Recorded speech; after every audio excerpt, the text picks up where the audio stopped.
tous, vous pouvez m'appeler Joachim Coton. Je suis particulièrement heureux au moment de faire cette vidéo.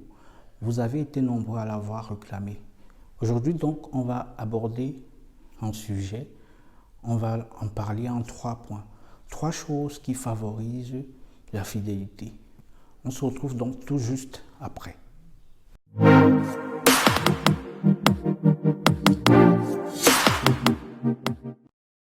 3 choses qui facilitent la fidélité dans un couple. Nous allons entrer dans le vif du sujet en abordant comme ça le premier point, qui est d'ailleurs le plus important. La crainte et le respect de Dieu. Vous et moi savons que la crainte de l'Éternel est au cœur même, au centre de la sagesse.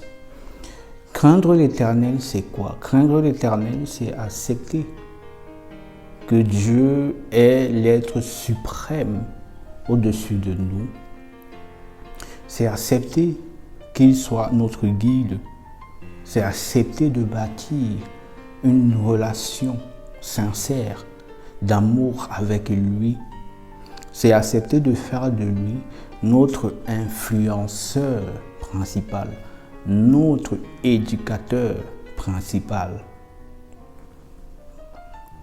Si vous voulez que les résultats soient efficaces dans votre vie, quand je parle de résultats, je parle surtout en termes de valeur, en termes de comportement, en termes de caractère. Il faut accepter de cheminer avec Dieu et le laisser prendre réellement possession de notre être,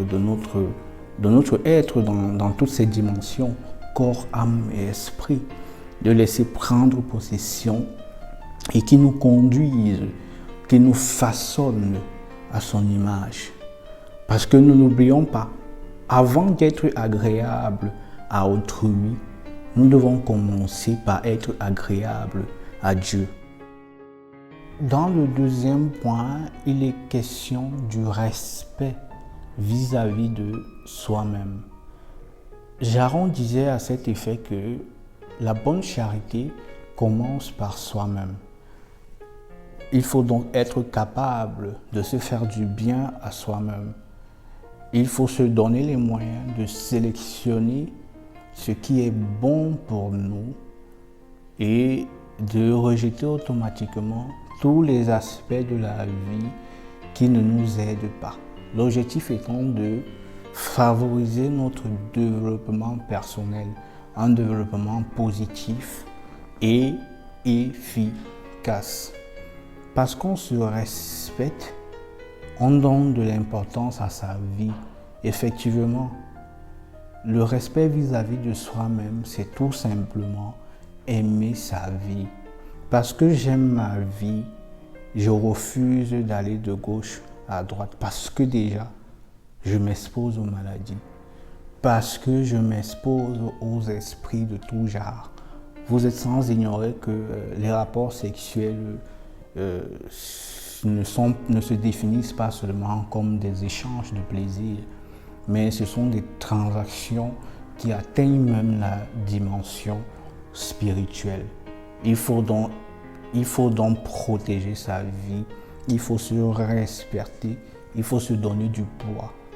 Vous savez, le respect qu'on s'accorde à soi-même nous accompagne dans notre vie de couple au quotidien.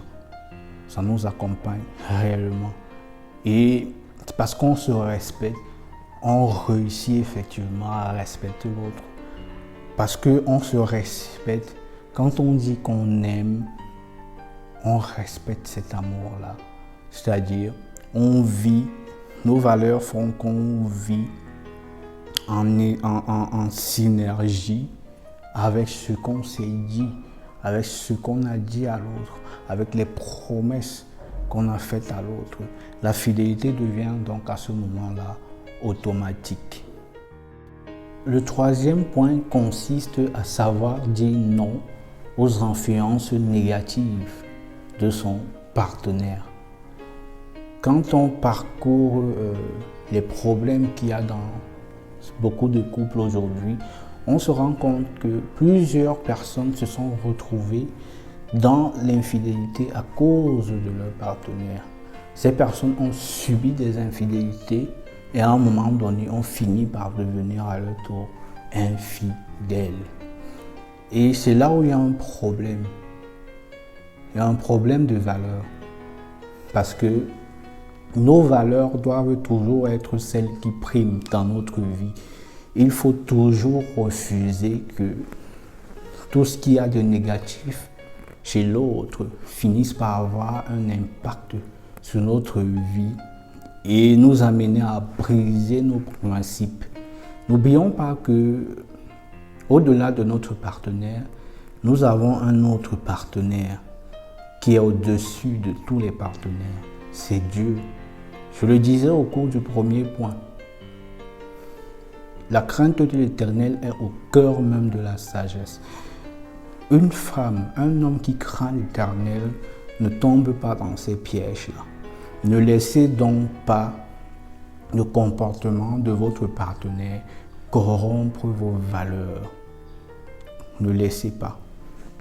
Au contraire, vous subissez des infidélités et restez fidèle à vos valeurs. Restez fidèle à votre Dieu et laissez-le agir dans la vie de votre partenaire. Soyez la femme, soyez le mari qu'il faut pour votre partenaire. Et vous verrez,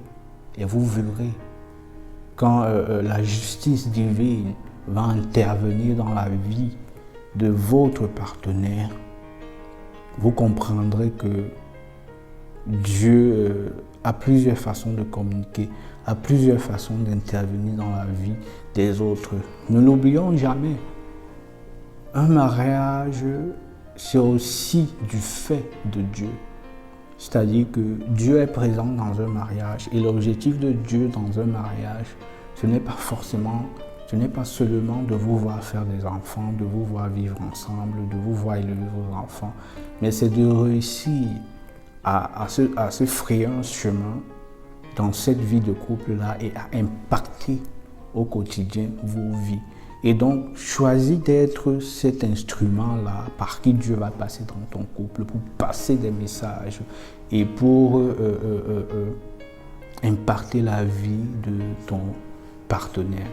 Et donc, voilà, nous avons abordé les 3 points dont il était question dans la vidéo. Il y en a beaucoup d'autres, mais j'ai préféré vous donner ces 3-là. Et donc, on a le premier point, la crainte et le respect de Dieu. Le deuxième point, le respect vis-à-vis de soi-même. Et le troisième point, savoir dire non aux influences négatives de son partenaire. Vous avez peut-être cru que c'était fini? Non. Laissez-moi au moins le temps de vous dire au revoir. Et donc on se dit à la prochaine. Portez-vous bien, que Dieu vous garde, que Dieu vous bénisse et que Dieu bénisse abondamment vos couples.